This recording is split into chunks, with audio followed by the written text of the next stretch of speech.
अब विदेश नीति, सरेंडर नीति। देश के अंदर सारी नीतियां ट्रोल्स चलाते हैं और देश के बाहर की जो नीतियां सरकार में जो बनाई जा रही हैं वो एक व्यक्ति जो सरेंडर करके बैठा है वो चलाता है। बांग्लादेश पड़ोस में है, भारत की सीमा से 12 किलोमीटर दूर बांग्लादेश में एक पुराना खंडहर एयरबेस, अब उसको चीन अपग्रेड कर रहा है, मॉडर्नाइज कर रहा है, उसका रिपेयर कर रहा है, भारत की सीमा से 12 किलोमीटर दूर। ये अभी इसी हफ्ते की डेवलपमेंट, ये अभी 2-3 दिन पहले की खबर।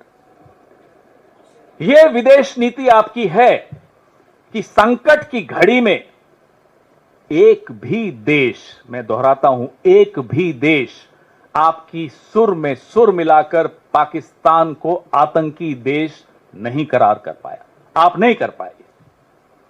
जब ऑपरेशन सिंदूर आपने लॉन्च किया, एक भी देश, मैं फिर दोहरा रहा हूं, एक भी देश आपके साथ नहीं खड़ा था। वहां तुर्की खड़ा था, चीन खड़ा था, अजरबैजान खड़ा था, लगातार प्रस्ताव आ रहे थे। ऑपरेशन सिंदूर के पश्चात कुवैत ने वीजा रेस्ट्रिक्शन हटा दी पाकिस्तान पर से।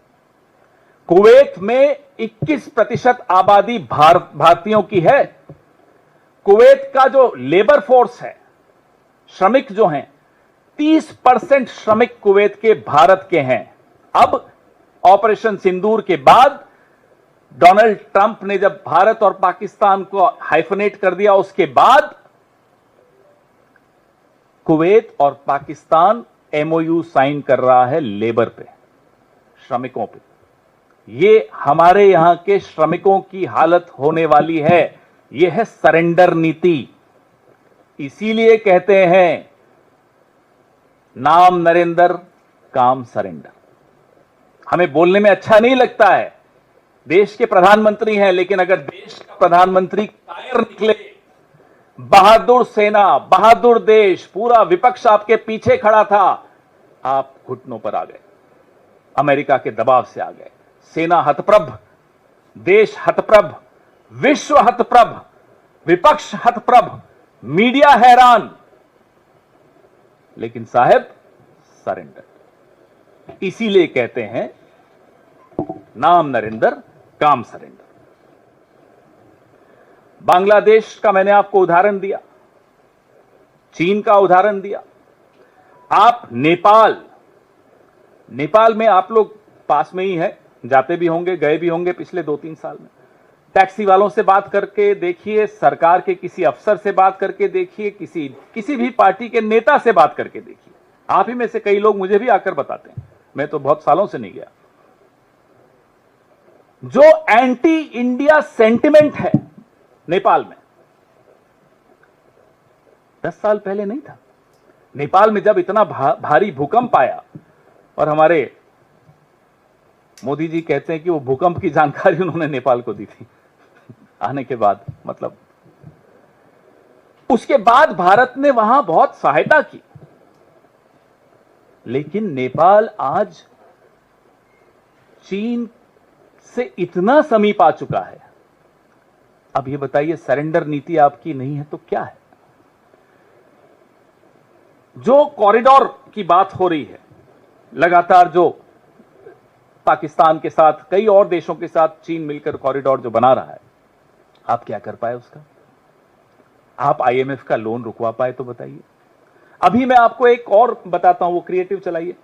अभी कुछ दिन पहले का मैं आपको 1 जून का फोटो दिखाता हूं आपको, बड़ी इसमें, ये 1 जून को प्रधानमंत्री जी मिल रहे हैं Asian development bank, mister Masato Kanda से। ये 1 जून का। 3 जून को एडीबी $800 मिलियन पाकिस्तान को दे रहा है। ये अभी कल की बात है। ये 1 जून फोटो देखिए, नतमस्तक हाथ जोड़कर बैठे हैं, और 3 जून को देखिए क्या हो रहा है। अब बताइए, नरेंद्र सरेंडर नहीं है तो क्या है? और ये फोटो देख करके आपको लगता है भारत ऐसा कभी कर सकता है? भारत का कोई और प्रधानमंत्री कभी ऐसा कर सकता है? नहीं कर सकता। यह स्थिति हमारे देश की एक कायर प्रधानमंत्री ने बना दी। आप के साथ एक और नवरत्न है आपके कैबिनेट में, क्या नाम है, पराजय शंकर। अब पराजय शंकर चुप हैं बहुत दिनों से। पराजय शंकर चुप इसलिए हैं कि बेचारों को बोला जाता है अभी आप जवाब दो, फिर जवाब देते हैं तो ट्रोल हो जाते हैं। ऐसा नाकारा विदेश मंत्री, भाई आप हो सकते हैं पराजय शंकर, ये देश कभी पराजित नहीं हो सकता। भले ही इसका विदेश मंत्री पराजय शंकर हो, भले ही प्रधानमंत्री कायर हो, ये देश ऐसे लोगों को फिर से बैरक में भेजना जानता है। इस देश की सेना मजबूत है, मैं फिर से दोहराता हूं, यह देश मजबूत है, लेकिन इस देश की सरकार कायर है, इस देश के प्रधानमंत्री कायर हैं, इस देश का कैबिनेट में इतनी हिम्मत नहीं है कि प्रधानमंत्री को बोल सके कि कायरता बंद कीजिए, जवाब दीजिए। हम इंतजार कर रहे हैं कि पूरी जो शाखाओं में ट्रेन होकर अब कैबिनेट में घुसे हैं, सब तो नहीं शाखाओं से ट्रेन हुए, कुछ हमारे यहां से भी उधार लेकर गए हैं, कोई तो बोलेगा, देखते हैं।